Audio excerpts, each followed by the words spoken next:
छोटे कपड़े वाली बहू की कहानी। आईना के सामने खड़ी होकर रितिका तैयार हो रही थी। उसने मिनी ड्रेस पहन रखी थी, लाल रंग की लिपस्टिक और आंखों में काजल लगाकर वो बहुत ही सुंदर दिख रही थी। उसके बाल में अच्छे से जूड़ा भी बनाया था। अपनी खूबसूरती को आईने में निहारते हुए वो गालों में पाउडर लगा रही थी। रितिका, थोड़ा टचअप और कर लेती हूँ, शादी में जाना है तो मेकअप तो थोड़ा हैवी होना चाहिए ना, तभी तो लोगों की नज़र दूल्हा दुल्हन के अलावा मुझ पर भी पड़ेगी।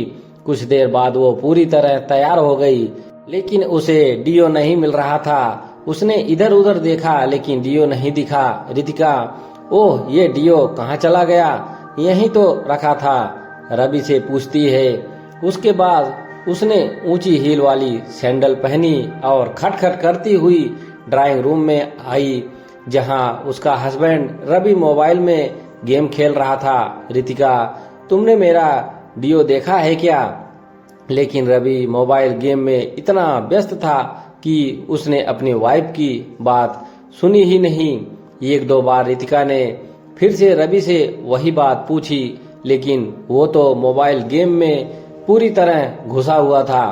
ये देखकर रितिका को गुस्सा आ गया और वो रवि के पास गई और उसके हाथ से उसका मोबाइल छीन लिया। रवि, अरे ये तुम क्या कर रही हो? ये बोलकर उसने जैसे ही अपनी पत्नी की ओर देखा, वो देखता ही रह गया। कुछ देर रितिका भी उसे घूरते हुए देखती रही और फिर कहा, रितिका क्या बात है? तुम मुझे ऐसे घूर कर क्यों देख रहे हो?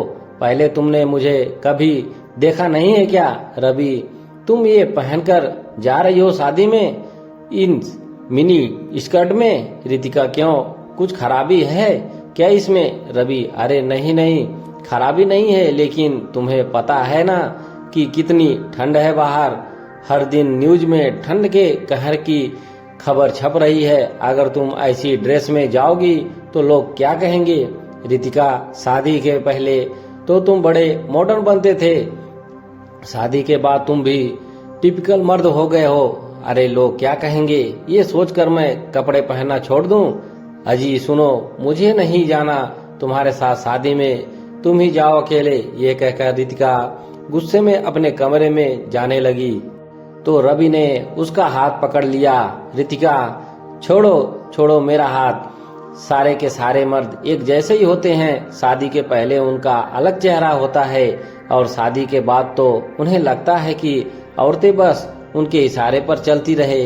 वो जो चाहे औरतें वही करे, जो चाहे पहने, जो चाहे खाएं, जहां वो चाहें औरतें जाएं। अरे आप लोग को मर्द पत्नी नहीं दासी चाहिए होती है। रवि, रितिका देखो, तुम बात को क्यों खींच रही हो? रितिका, मैं खींच रही हूँ? लो कर लो बात।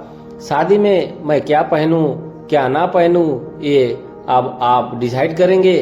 रवि, रितिका, मैं ये कह रहा हूँ कि मैं तुम्हारे कपड़े डिसाइड करूंगा, तुम्हें जो पहनना है पहनो, लेकिन तुम देख रही हो ना कि कितनी सर्दी है। अगर इन छोटे कपड़ों में तुम बाहर जाओगी तो बीमार होने का डर है। रितिका, बीमार तो बहाना है। रवि, तुम खुद नहीं चाहते कि मैं तुम्हारे साथ शादी में ऐसे कपड़े में जाऊं?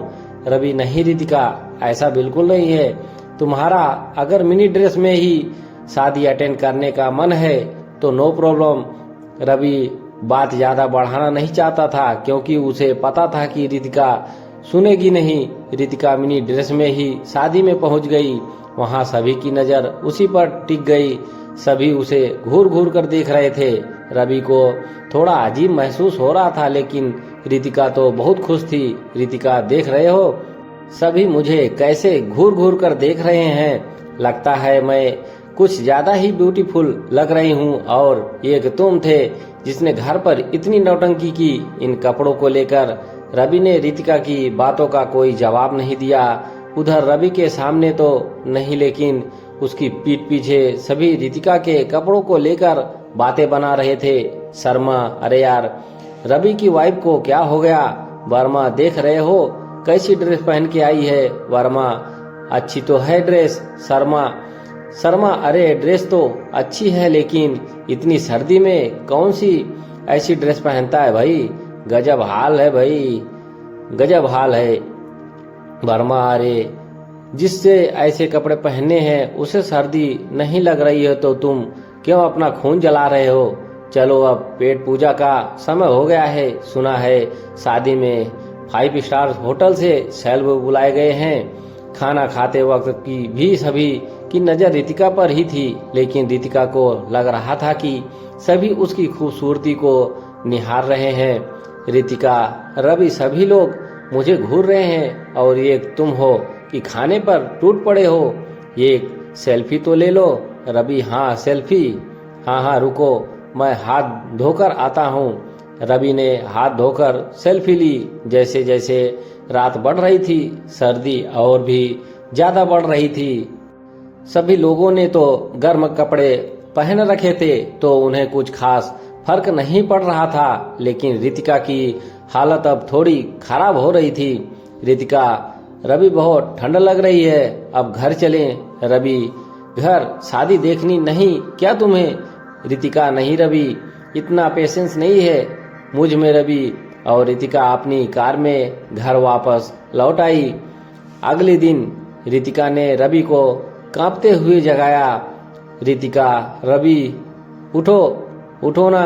रवि, क्या हुआ रितिका, तुम इस तरह कांप क्यों रही हो। रवि ने रितिका के सिर पर हाथ रखा तो वो तवे की तरह गर्म था।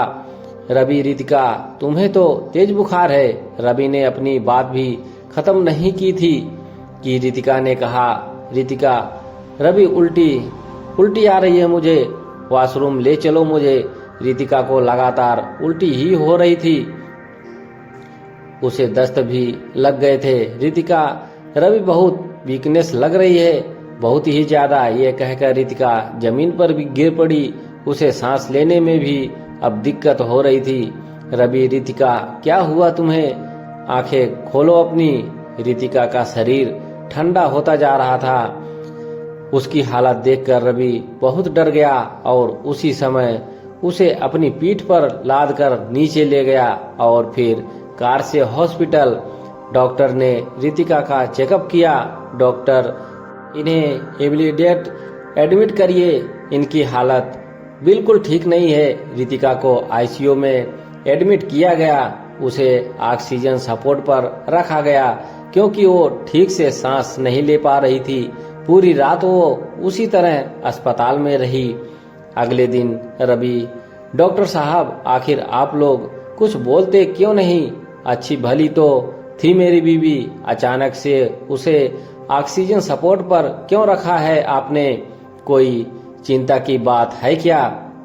डॉक्टर, हाँ चिंता की बात तो है, उनका जस्ट पूरी तरह से जाम हो गया है, सीविया निमोनिया हो गया है उन्हें भयानक ठंड लग गई है।